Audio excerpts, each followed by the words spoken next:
Thank you, man. Guys, hanzo yemaoko. So baba ati katimbokuzamira plan madam. Zvikwanisira zvakukwana asi kuzama kwakanaka madam, nombokuzamira plan saka my baby is out to play. My baby. That's what only almost 2 years. Almost 2 years. Apa yakaparwa nekushifta manaka. Apo it looks brand new. Zvozvi. Achirungaisa thrift store wanostopuza. Ada ku clean. Mana kutama kwakaoma. So many things zvinokwara.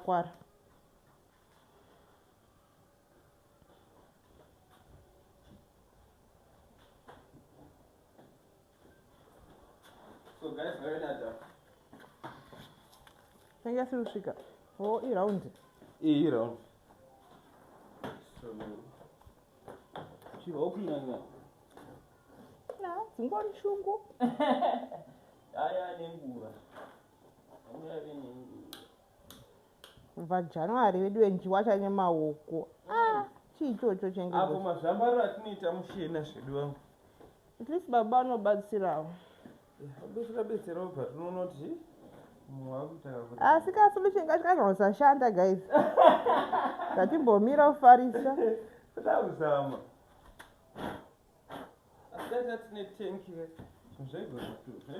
I think this month tofana tongo sacrifice tongo tenga like riya $100 riya. Nesi zipamba chagara pasi. Amaiwe. Ndakanganwa kuuya. Oh my god, it's me. Kwapo kachanyegwa pa. Yakatsva. Tiko kusagezere mapepa chi? Kana kuri kutsva ndipaya ndikatsva ni inenzi. Apa ndebvu dzako daugadzira. Zvagadzirwa pakaviri. Hai. Nasina kukuonazve. Matishera ubruka. Azabanga wachiya watisire famani. Guys, when I teach you to here. Achaoneki nepyabva apera. Nepyabva isa. Aiwa. Inoda turadza mazibaba.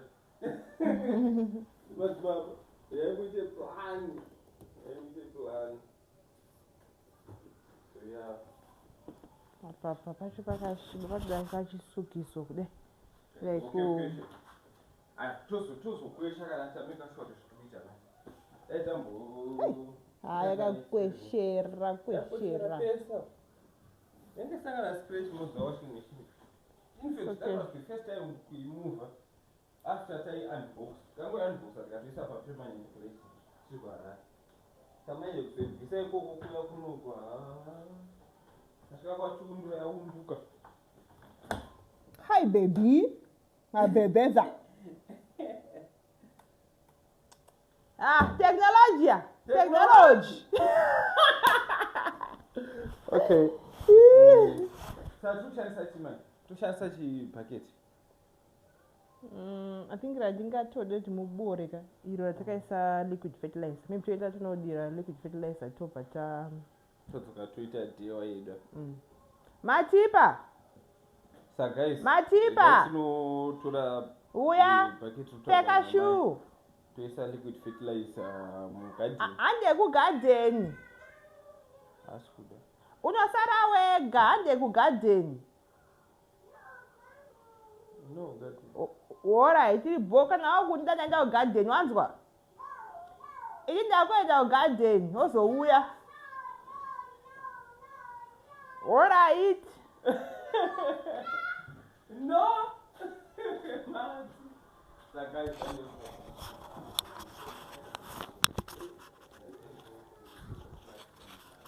Hanzi. So guys, andikazi kuguide them grateful mezvakachita grateful. Yeah, always grateful, my love. Yes, I'm Grateful grateful. for today. Mentally kugadzira ndebvu tovatenda. You're not looking sweet and handsome. Kuita chikweme chama.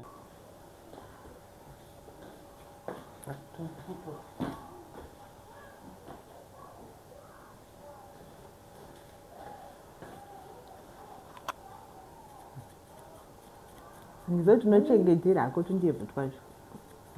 Hatukure. Hazvina basa. Asi ukabvisa you start looking like a young boy.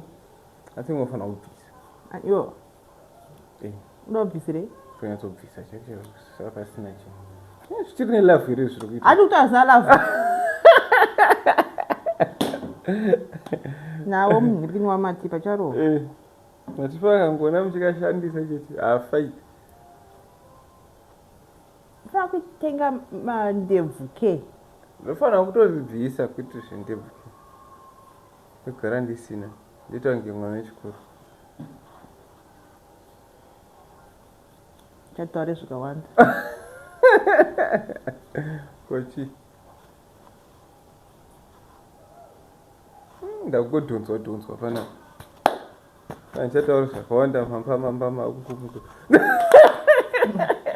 Mira. Konokama musoro achi. Asi turi kufanira kusmata chichi then unobva chilla sipping on some alcohol. Ega, ndambozviziva here kuti zvofanira kuchirasa nemusoro nendebvu. You should look good for a woman. Okay, man. Ogara une shena panapa. Ndakutogerwa? Yes, you're cutting it down. It's too long. Wow, twakupenyerera. Takupenya? Glowing. You're glowing. Guys, new look. Today it's a love day. Okay. Much appreciated. Guys, we used to have my love days. It was Sunday. Sundays were love days. You know, mapinda maka prayerful moment, over my pets, mama taka kudanana, chilled. And papa, inini, I would not do anything, no cookie, off everything. Oh, those were beautiful days. But I do miss them. Me too. So joke. Very soon, imagine that patonemba yedu swandit. Ibedu ya pair. Seems tiny. TV. I feel like sip on some champagne. Then you want kwaku pizza and tinogara papu. Guys, toda kuisa mberi apo. Mwari akatikomborera ka. Takavhura entrance yese tichiona seka sunset. Tikachoma mabviravira. Guys, isusu vamwe takakura tikapamba pakati vaenzi handiti tagara maflats at some point in our lives nevabereki. Tagara maflats ka. Mamba imba inenge diki ka 2 bedroom flats. Pakaya vaenzi utorara vana mahorana yenzi kamuenda kudining kama makatowandisa pakati vamwe vanasekuru vaivepo vamwe vakutopinda mukitchen. Tichi vanzwa matanzi imba yenyu ihombe yakakura imba yediki saka ndikure the same story yekuti vabereki vangu notise matipa ndiye mudhani vamwe vando kitchen apo muri kururawo you know. So if kana ndichizvikwanisa nawo vabereki vangu vane dzimba hombe life yazochinja handiti but vonai manje yazochinja vamwe tatobva hasisipo asi imba dzasara dzakakura.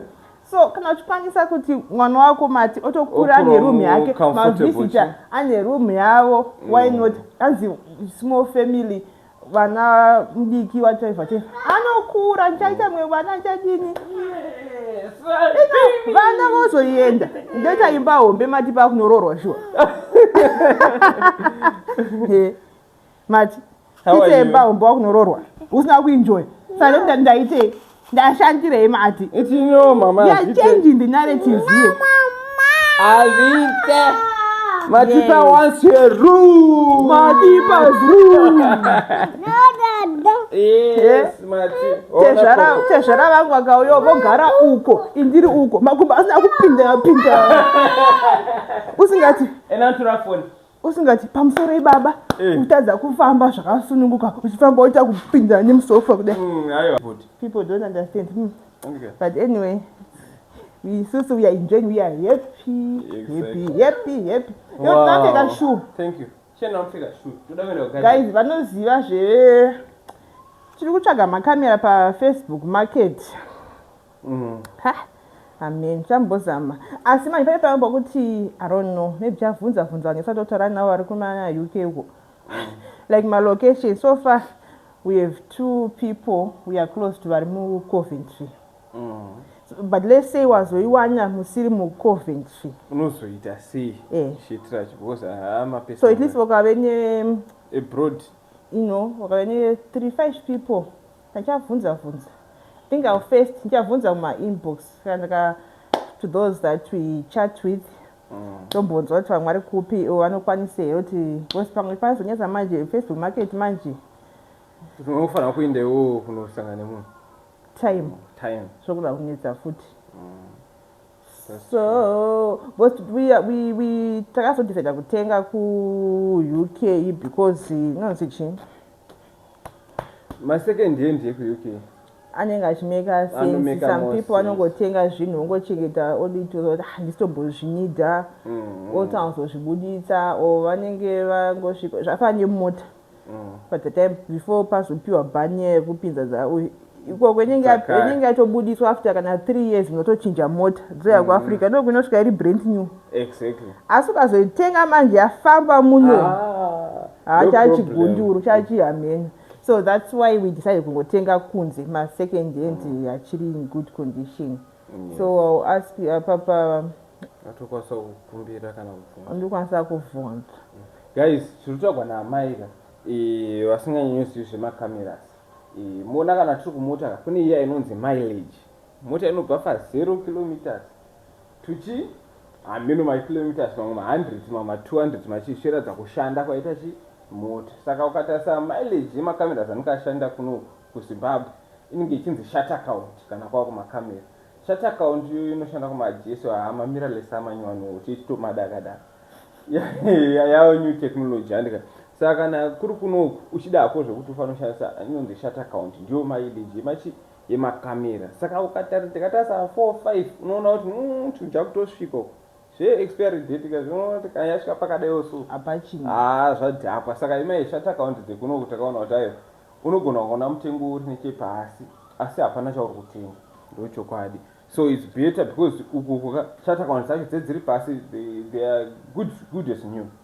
Asari ma second hand. So yeah, do the option yatikutarisa. Saka nangoti ganongoita takakutsanangura for those who are not very inclined panyaya dzemacameras. I think we'll see, guys. I don't know if when you receive our stuff for teacher taura or we'll just get back into business quietly. Because you know, no stress, especially with the head of the family. But when you announce, hey, tadzoka in business, I think what my husband is trying to say is he's still traumatized because he was alone. Those who thought I would get 3 days, but I was not there. I would have 3 days. So if anything happens to him, I just feel like it has happened to us. Like initially it was quite infect. Yes. But I was not there, so he was alone, and we went together. They didn't say me what was going to happen. In the course of tease, and the course of day, so but what if Nandina say me? And no boss of that option. I got to tease and say, Mkazi, and the member grandma do I say, I'm remote. Mwaruka driver, mwaruka passenger. Apart from kwasa kudonza munhu. Moto ita plan yekudidi. The personality munhu anga demand out ndipe mari uyawe. Achi so disatwa ndekuda kutoza atona kuti mari ndifuna kuti vanhu vakawanda. So maybe mota yako maybe yakuba imwe. So achi ndo pakasukwa sada say kuona munhu kuti munhu a distracted. Ndo kwanisa kutiza nditi. but chindudze manje that opportunity kadiki dai ungati hatina mari udai tikafamba tisina mari apa if you remember paipa achiti tine kamari kataseva there's a few that was tine save takufa toita sei chichichi ndo mari yatatoreva mari yatoreva utoplana apa taibva kubasa chichi tisati atenga uchinda kwarari uti kwarari kwachipa zvinhu ndo tikapedza basa totenga zvinhu saka baba vari kufunga kuti inini manje akufunga zvokuti daundimitisa inini ndisaende kubasa yeah, because nharo kuti zvakatiitika zvakapfuura hazvimbopamhike mwari haangambodise chipama hapana zvakadaro zvatika tiri tese saka kungoti mna manje tosina tese but vona manje zvaitika izvi vanenge vachikotaura varegavo kuti ngoti dzikama pane patakatomboda kutombotenga makamera vandangona munhu atanga amene zvaanga kungoitaita tinoti mumwe wako haasinyasori okay ndangoti timbomeka titsvage futi ndaida ngoti ndingobhaya time for ndisikade kuti ma-memories of what happened abva adzoka like you know soon as you like you get your stuff maybe you know ndikati let's just take it slow give mumwe wangu time ndakatotaura neuyu we have munhu ari kuchi hanzi we have munhu we have a brother in UK atitotaura naye kutoti tokutumirai mari ndodai sazonati ngandingoita kungomira then this week it's been going well I think kana wakukwanisa takutombokwanisa kutaura so I think zvanani plus at that moment guys ndo pakakwanisa kuuya vana madzibaba vakuti kuno ndaitawo free saka dai taita sei tikakwanisa kuti fambe because vana madzibaba remember paachitaura kuti havasi kubatika yes apa what is the free because it's personal right iyo personal but anyway vangoita kamukana vati regatite sei gatibva tangotoshandisawo mukana wachewo free yavaita apa ipapa manje vane kumwe kwavakutenda so vakuita half day vauda kuchisvingira kuti vachipedza ende isusu manje tadzosawo mashure manje nemabricks futi ipawoplate bhimu ratopera asi pawoplate kwasara zvitina zvishoma so amene hope munhu takatamboita kuti achaita hopefully we just hope kuti zvinhu zvinofamba muche saka kamari kanga kasatambotsunyira kumakamera uko tikabva takatsunyira uko because ukasatsunya vana madzibaba labor yemazuva imwe iri kuti dhuri ava tatagara tikataura no mari yange iriti iri nani iri very reasonable saka kana vatoriposoga vatopusha free saka paya zvinhu zvinongozofamba guys tofanira kuenda garden yes let's go to the garden and also guys our truck has been blessing us humongous extraordinary guys truck irika ndo chimwe chinhu futi chaiyo chiri traumatizing especially for my wife big stress and achiramwa but now I'm like wow Chucky baby ishoma zvayo ishoma hayo mari yacho yasvika keeping us afloat because now wakutwasa zoti okay ime gaida so ime Chucky tondigira chikafu what's Chucky yakadaka kuti nokwigira ma daily expenses kuti okay pada chikafu da nyama kana kuti muvillage pada homwe pada mari yekuningotooti mari dzongobva mabhuki ntekumahai ntekutraki chacha machitorobo so yes guys we've given you an update life update that's what's up kande tinodzidzira tinotanga kuwacha timbonoti tinotora bucket but manje bucket yarokutaurwa namai rineli kuti fertilizer saka right kande tino alright and todira takuti mudada garden fertilizer let's go to the garden dressing yangu yase garden hot ndine ndishande yakabata kana okay no problem okay my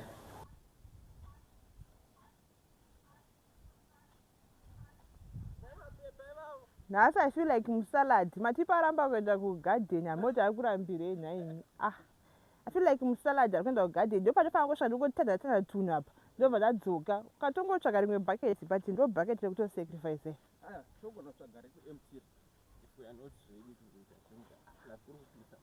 no I'm looking so smart cleanness smelling good, you know. I don't need to be doing all these manure things. But anyway, let's just do it. Tasiya mvura. Ayo, I did your liquid fertilizer. Moi chinja. Another contain. Guys, nobody's doing any liquid fertilizer today. So, guys, in this very checker say we are not going to be doing liquid fertilizer. You are not now. Matipa Shrama, so got any issue. Time would swear you no, Dada, Mama, no. Hey, die, those are Jonaka to Saga. Cherokara Sara Bona, Matipa in the Gadi. Who are we? Saga.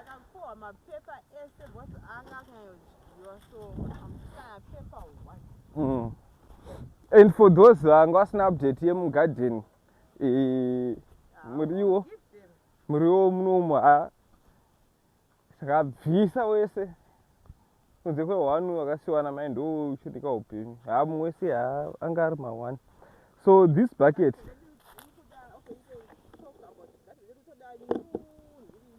Garden, they do to the new plants. Yeah, because Kanama. And look on you know, lettuce. Lettuce, you have to pay. I'm going to say to you. How do Tumpuga? My seeds are so to to compe. Saka, guys, our breakfast bed. My man, you didn't get this year. Talk fun, I quit a cheetah plan. Plan. Yes, and my tomatoes, windy as sugar.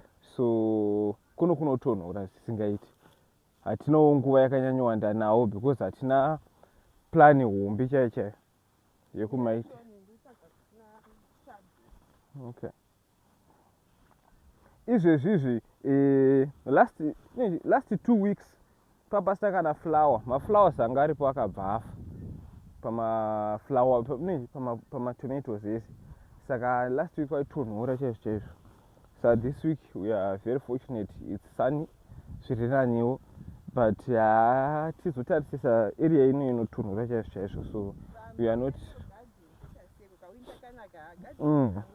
We don't get chango chaka ma cabbage. You take go ring. So guys, but we'll work with you. I think next week there will be more gardening content. Yes. So, okay, so guys, okay, this is fun to bucket. So guys, I was saying next week there will be more gardening vlogs. We are redoing the garden. Tatangira apa. Then I go to food. Then I don't know. I go check my seeds. You know the basil. I mean Ramasi. So we are going to go and buy new. Yeah, I set up an update on our nursery. Nursery menu isusu zvakutotirambesu. I think problem yakaita panisari kapa. And the problem yakaita panisari is watering. My watering solution because the cockpit here is very light. Sama isusu zano neka hosepipe pika na kutasha kudira so daka watering can check. Watering can is the best. Tine zvatiri kuita we are improvising and tine chigubu chatika bora so okay, we'll show you katasvika chigubu chatika bora kuti tidire but unyatsonoti zvinhu zviri kutapukira kuda plus mamwe maseeds atikashandisa ndeyati tikaita tega mumba asati awo maprofessional. Saka guys zvinhu zvese tichingozama plus kukata macost ka zvinhu hazvanobva zvadhura straight. Saka takuenda neliquid fertilizer yedu tinoitransfer. Unveiling of our seed bed. I'm gonna zvatotanga kubuda zvakanaka. But there's been improvement first time. Improvement. So, manje toreba batakaisa maseeds uku takaisa maseeds edu ataiomesa tega padhena uku ndokusina chinhu asi atikatenga aya germination process yacho iri kuratidza kuti aiwa zviri kufamba kana panapa mamwe atotanga saka tichazama futi kuzviitira kawatering can katachitaura aka kuti takaboora boora chi saka todira mvura apa kuti zvidididi guys panotoda chiwatering can chaicho apa kana zvihosepipe zvazvo. So this is the update.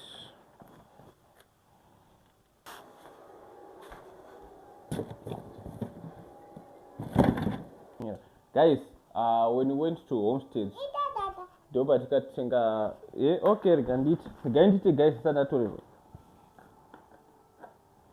vatete vanoziva ivava hapana chavasingazivi.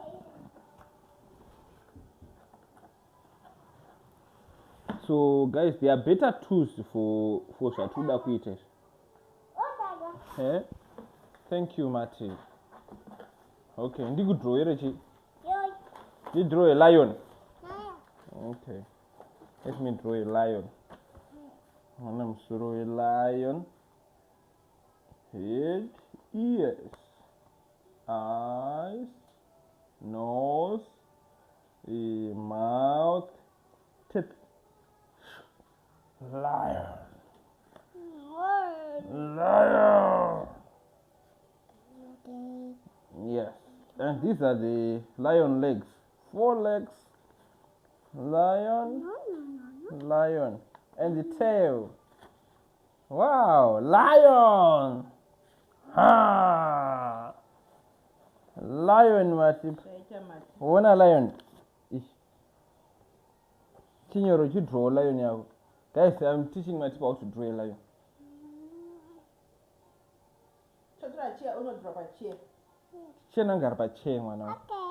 Okay, Mati. Thank you for understanding. Ayo, kunogara kuchair. Kwete apa. Let me bring you a chair. Can we grab bicycle? Yeah. Okay, we are in a chair. Now can we grab bicycle? Yeah, unusundiswe. Oh, what that? Come right. Now get up. Uchinyora and uchi draw a lion. They want to work. To a pen in the night.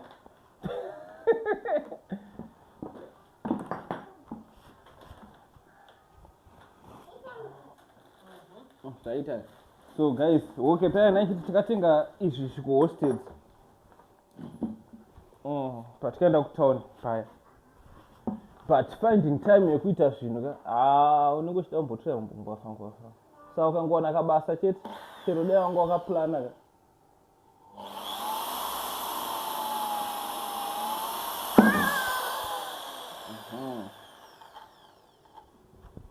so yeah, there are better tools for doing this.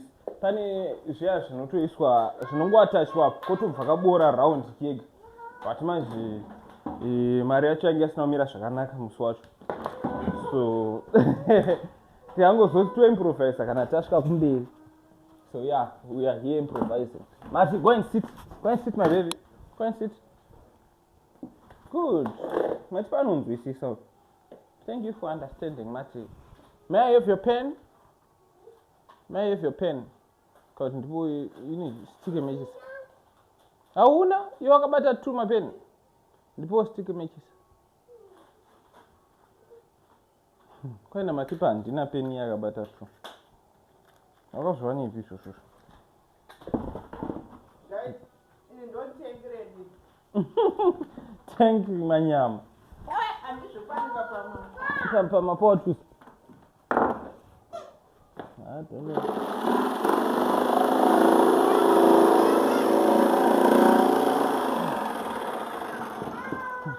What's my bar?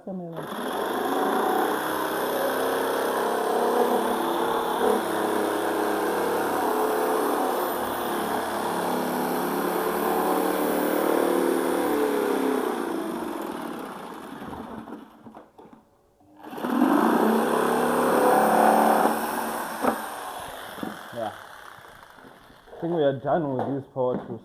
Chandofara hangu gwara runhamponje. Gwara runhamponje asviti. Masvika madzoka. Ichi chimama. Kozvikaramba nei. Mapika step kudai so. Sapa mai kuti. Hailikera. What could we hear?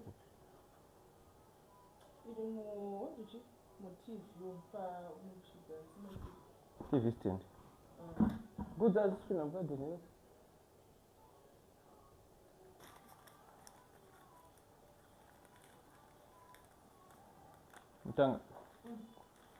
So guys, what glue here? Taiwan, but at least not glue, man. So we just have to improvise. To shandani shiripa ground. One. Now you can sit here, my baby. You are also a baby. You are my baby. My baby girl. Okay. Good is she? Oh.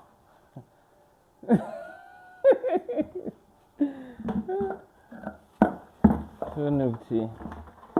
Tinaita. Sinopere pan. Na baby girl wangu. Andoda kuroero.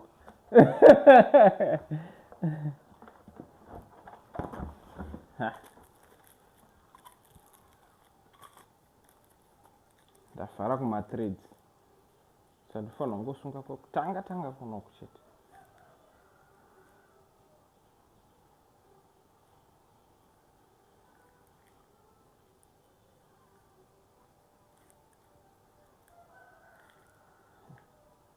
Jongore duru kukurudza guys. Rokukudza zuva rose. Ngoriwa. Nezuro pane huku dzakabuda 3. Harina nombonyara. Kune kwakutotsvaga vamwe kuya kunga. Pane timu rangu risipo. Izvi zvinoda silicone zvinizvi. Kana kuti zvoda specific beat rinonyatsobora buri charo risina ma-imperfections. Wotongosunga hako kana uchida kudaro but asi ungoto we are improvising. Guys, don't take Rama Pepe.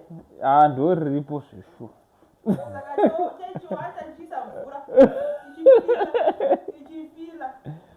Tichifila. Handiri kuona. Amai zvinhu zvadofamba. Kapi aka.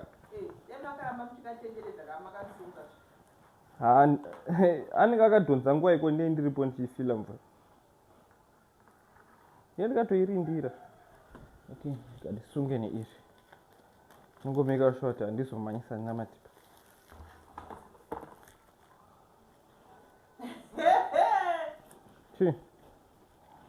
Matengi manyama. Taifana kutenga chibhini cheblack but then teingorivara. Pese panopinya mutauro orivara. Uzofunga wakumoti chibhini. Ndotaidiwa. Mai. Toshanda nezviri paground izvizvi. Chosungwa so, chosunungurwa so.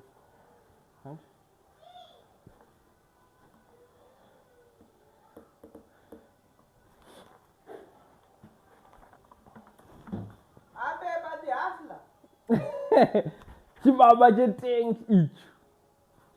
Tengi rapindira pachiundura. Iro. Matengi. Aya matengi aripo. Wakurisa pa gravity ka. Gravity ndauda panhu pakakwira ndotsvaga pekuisa pakadaiwa. Tembo Venezuela tatinaro kuHarare. Dai rakauya re. Ndaingosvika tongori. But manje apa. Gravity is not in gravity. Osa zvigubu. Azviwi. Kana kaya kandikaveza kapuranga kaya. Makaveza puranga? Kataishandisa kubika nesupu. Oh, Ndotora ikapo.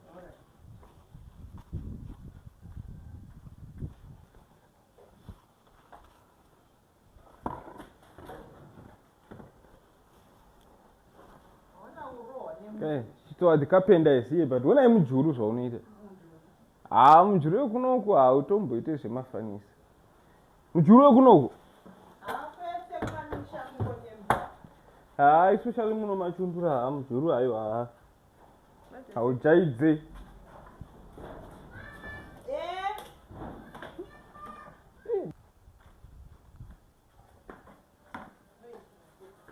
Sa drainage system yedu inenge ichiburitira muno.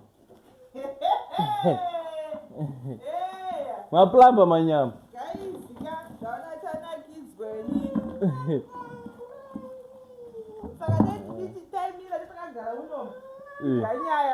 Yavhura ziso. Tesa mvure. Wakatesa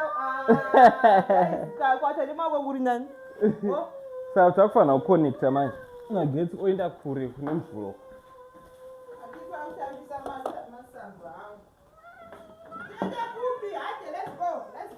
Matipa wada kuenda somewhere. Hamauta kusvotwa nei. Apo ndofanira kutozviita plan yebhaketa because ndo rachishandiswa namadzibaba ka. Ndosvika ndikamhanyiswa.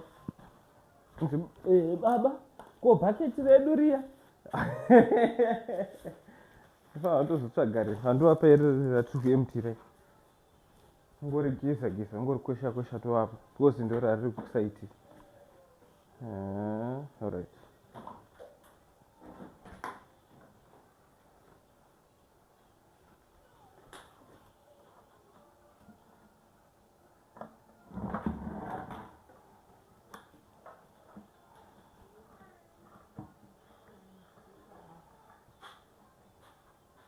Mawira. I don't know. I'm going to check a chingwa.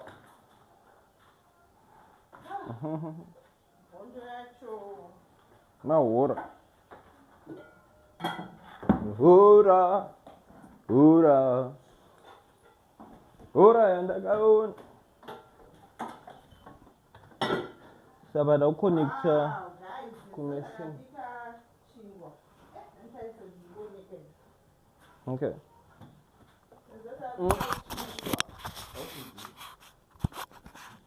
Guys, sezvo takabika chingwa chikabuda ka. Takabika pamoto. Onai kani. Matipa. Saka Sugar? Pachine sugar shoma. But perfect. Achikanyatsoita chingu. Yandipisa jam.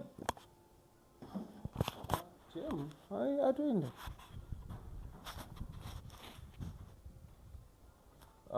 Sapa ndakuda. Yakawanda. Alright. Hando akatisa izvo.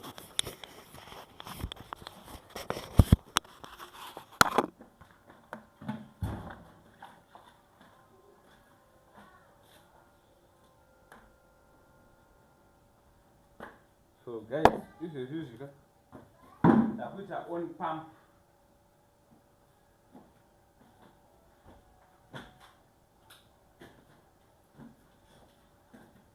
Amai, dai matotanga kuya ni hivi. Takangane hembe. Yaine washini. Sapa. Ndakuisa mvura muno neumu. Kuti because pump pachamba ichirwa washing machine papa inongotora kutanga. Me black mwe.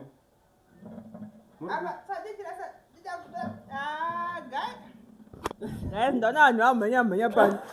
Yakuzora. Isari kwebucket. Usarika bucket. Utachikubu. Drainage iwe. Drainage. Ngeri bato. Uri kusanya kwaje nyebongo. Ngantore hempi. Chukucha especially mahama zvanokutonhora chama. Obva wati vanhu vacho tunosvibisa hembe njameni namatipa kuita vana vaviri. Chikubu cha black shield. Mumot. Alright.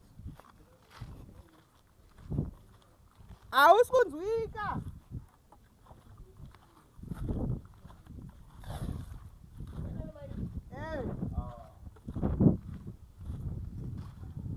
No, one time edwe mabhaketi ese construction kodwa nasavapo vakasvika mini. Okay, nada waudza kuti pampu yedu kuti itange kunyatsounza inonzi mvura uchangoitanga kuita on so inogona kurova kana 25 to 30 seconds wakamira kuti ibve kutsime kuchiuya kuno 100 minute handizivi ndango zvongotangoamira tichatime umudasa mvura bosi imwe ndeyekuisa drainage ndeyekushandisa mabhaketi edrainage anokwana kai then imwe ndeyekuwedzera mvura iyi ndeyekuwedzera bhaketi racho ritenge riri kubvinza wani maiwe pari kubvinza panhu penyu apa mukuru vatete mbosiyanai napo tatoita sei imi dai maisa hembe hapasiripo ndipo iye chiisai hembe pari kubvinza shoma chiisai hembe kaya ndosaka ndati dapapa chida inozvichiya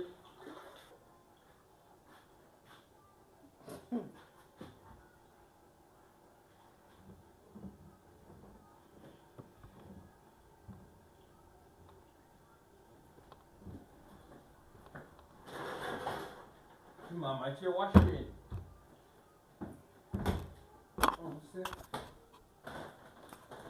Washing powder. Stay soft. You're fine. Stay soft. Okay.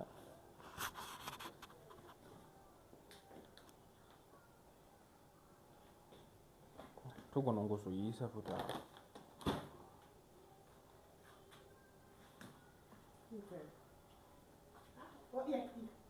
Alright.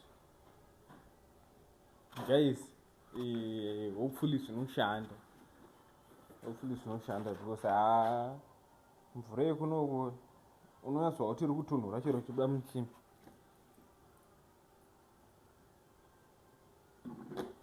Okay, we are ready to go.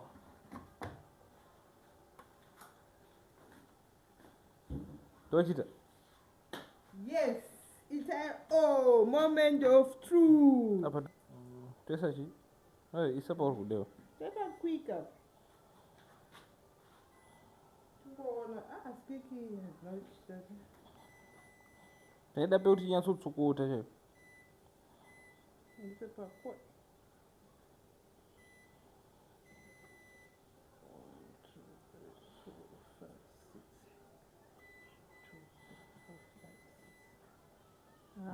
Man, 2 hours here.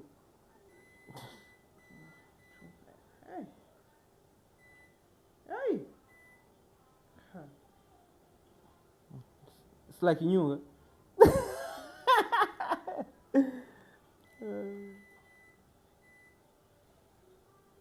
It's a pap. Wow. Hey guys. Amen. Yeah, look. Go there. What for that? It's gonna get us butter. What for that?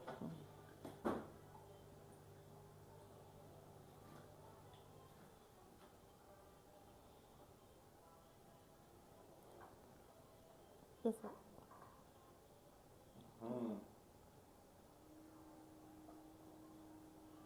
Tafunga dani wati F01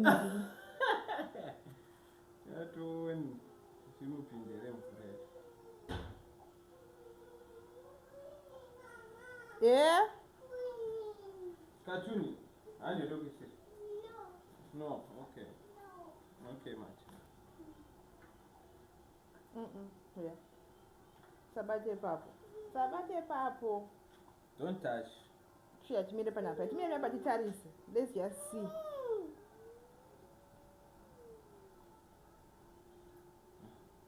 Tamiro to fresh tango pinda. Hey, Mati. Come to Dada. How's good? It's okay.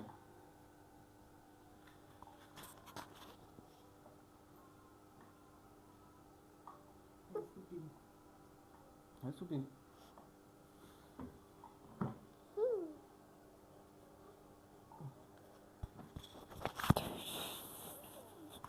I've been for not go feeling.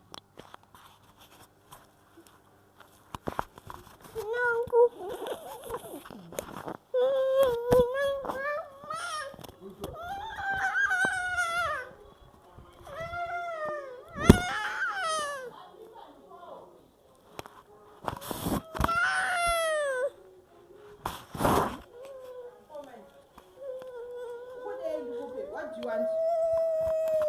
What do you want? Alright, me and you pay.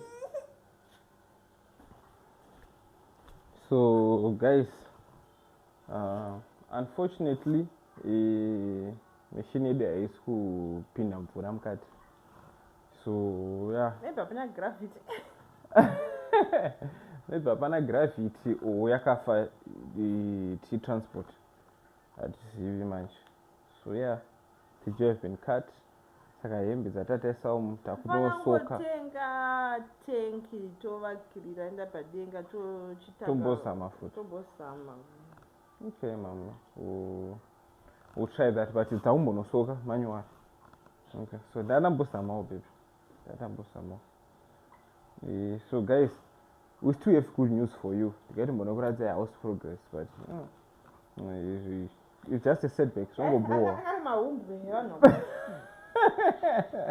You know, when you do expect something plus, well, you should think check out $11 finish. Don't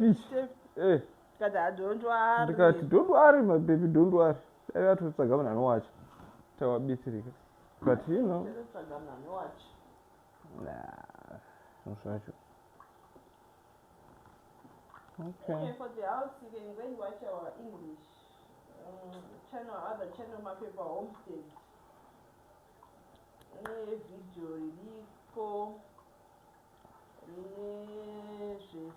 zvemba aisinaikuvika YouTube chapati on milestone. Did a lot of things on that channel. Maybe kakabloka. Kapaibi. Can you see if I'm no problem? Alright, I got to blow some catty mom. Saka nakanya safe. Oh, maybe I saw. But I don't know. Younger Shiburi say.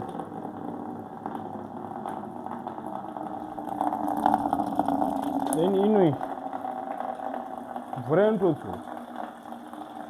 Who couldn't say so could get through.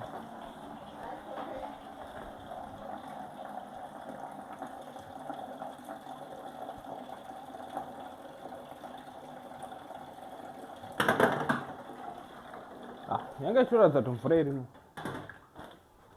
Mpapi. Ufunika safe. Alright. Aga guys. I'm sure.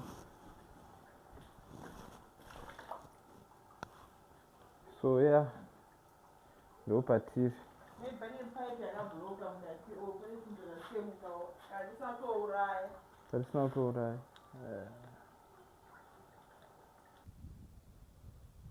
So guys, I told you zvikaramba mangwana nengwa kutanga kunditi don't worry baby, ndogadzirisa ndo zvakuitika. Akati haiwa azoita.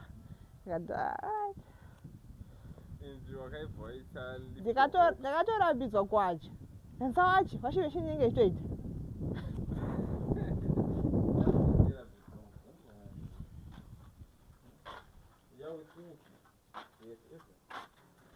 Hanzi don't worry baby wangu yochakubetsera. You are with me, you have everything. You are my washing machine. Whoa, and to wash together. Ah, guys. Zvebhimi izvi zvidikoko kwatasvitswa nazvo. Energy yacho yapera. Ah, guys, energy yapera. Yakazofunga kuti amana pakuwacha washe ndiri mupomera mana. Ah. Changowacha hangu every day padiki. Mshana. So bhimi rakurosa mpakati apo. Ndo pari kuya inonzi chii? Rimwe rufu redu. Asi rimwe rufu redu. Rufu iri kukurosa nepanapa ichidai. Kuno kunenge panenge pakadzikira, pakakwirira pacho. Imba yacho. Ya, imba yacho kwakakwirira kwakadzikira. Anenge akasiyana masaizi. So that's what's up Nyembe, guys. Ende munoona zvazvizere pamapepa homestead or other channel, the English channel. Energy yapedzwa nekufunga kuti saka washeni ndotangira pai. Ndotangira boy. Peso ngeamtukudziso. So guys, I think ndizvozvi takuno relax. Takunobvisa ka washing machine, mabhaketi emvura. Tobva taseiwe totakufunga saka towacha here, tosoka here, tobva tatanga kungonyaradzana. And then you softer, you will not be stressed. Yeah. Nataka hangu to edit aka video kakanchitsamwa. Hapo munakurambidza kuita zvinhu. Sawache. Usawache baby wangu. Don't worry washeni. 2 minutes. Zvisinei, it's okay. Baba vanenge vazamawo zvinhu zveshe enderana nehomwe yavo. Hongu yavo yakari pa$11. Ndikatoyi sacrifice ndikati. Sacrifice. Aitotsvage plastic bvanza tine chikopa. Baba akati alright, kaitipe simbi yacho. Vakatosvika taura mumwe kuti iwe akaita $11 choko chazoshaya chakachipa. Ndakati katingomirira plan B. Asi ayoyo apa I just hope kuti iyo haina kufa. I just hope it's the system yatiri kushandisa. I just hope so. Kuti the pressure or whatever man. Just hope kuti iyo inenge ichinyatso ichishanda zvakanaka. Kuti haina kufa pakutransport here paya. Opa hapana chaka. Asi anyway kana chakafa ayo inongogadziriswa. Kwe mandi muri electrical engineer here. Handisi electrician, handizivi.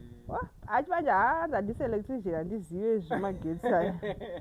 Amene zvatogadzirwa zvemamotherboard agara achingotaka zvemagetsi. I think in the future Baba will be working alone. Nina will be a full-time housewife. Yeah. Baba has dreams and goals. I got no career goals.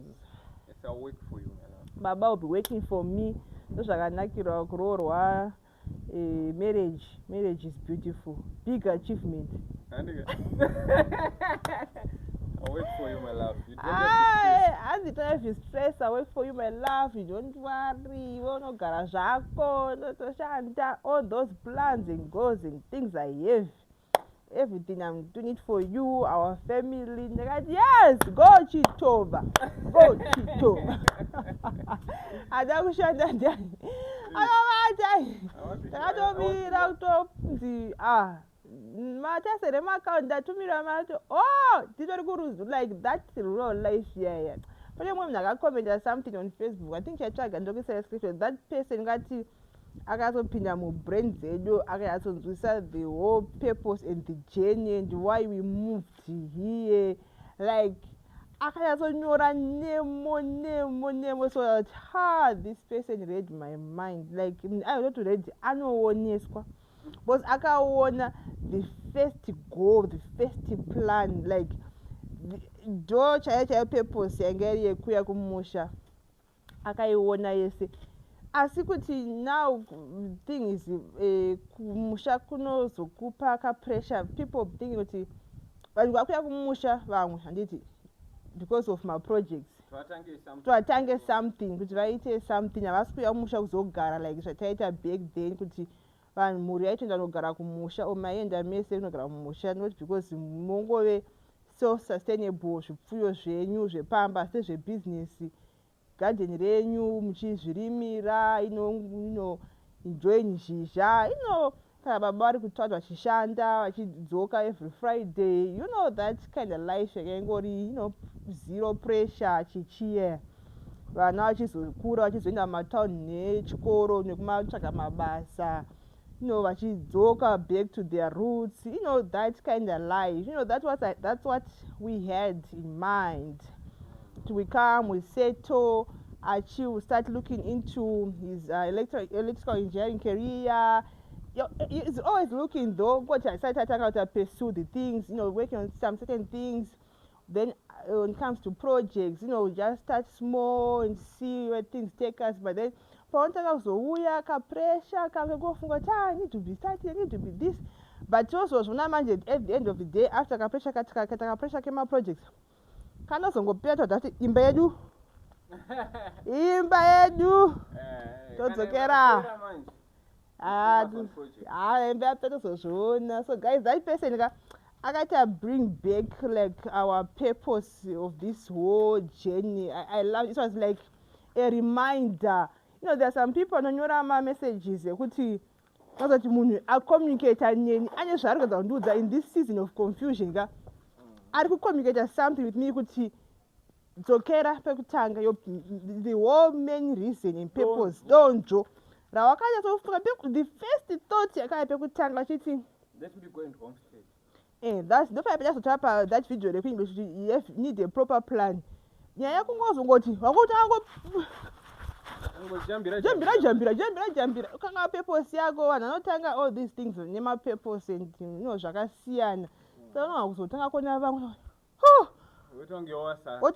Sarah, but I think you guys stay in your lane, stay in your purpose, and just focus on that. Take a stress is sure. So I'm happy. You brought back happiness in us. I'll share. I got a screenshot. I hope I did.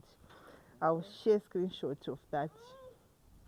So guys, bye. Thank you so much for watching. Mwah. Hi guys, masaka say teach. As up, takukuratidza chingwa takugona kubika chingwa finally. So we are going to be taking this out on the farmer box. Yeah. Guys, tagonanti. We tried that. That was the chimodo na baba tata katibosa machiri chingwa and we did well. Takabatsirana baba. So nasa hakuna yakanyanya. It's just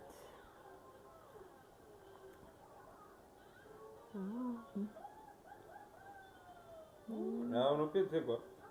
That's no cut. Beautiful balcony area. And one thing that I know is this is a huge coffee bar. So we have some of the coffee trees here.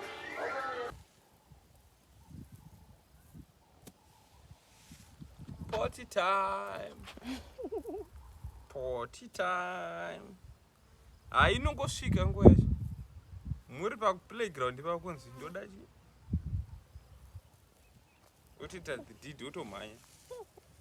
I think mapanofanira mapoti kana 10 akafanana pamba.